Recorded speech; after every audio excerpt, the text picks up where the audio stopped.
देखो भाई कितने टाइम तक ट्रैक्टर खड़ा है ये। देखो भाई जाले लग गए सारे में। यो खड़ा भाई 1-1.5 महीने तक एज दिस। देखो धूल दिख रही हो तो जड़ लग गया जर। अब देखो भाई चाबी मारते हैं। अब देखते हैं न्यूट्रल है न्यूट्रल।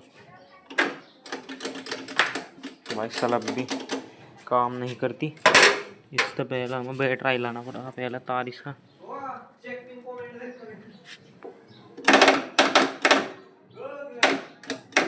आ रहे ना यार 1 सेकंड ही से पकड़ ले भाई। वो 1 सेकंड रहा यार।